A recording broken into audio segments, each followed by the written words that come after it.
Assalomu alaykum. Nurmuhammad Imomov yana sizlar bilan navbatdagi she'rimni e'tiborlaringizga havola etaman.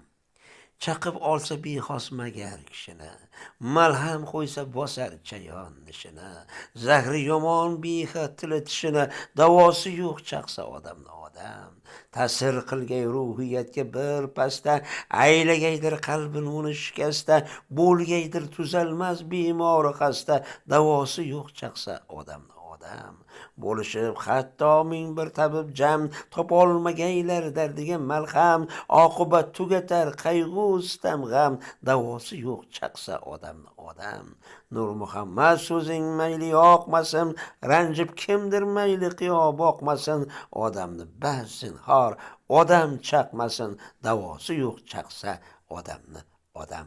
Nurmat Imomov, Qashqadaryo viloyati G'uzor tumani. Omon bo'ling, qadrli muxlis.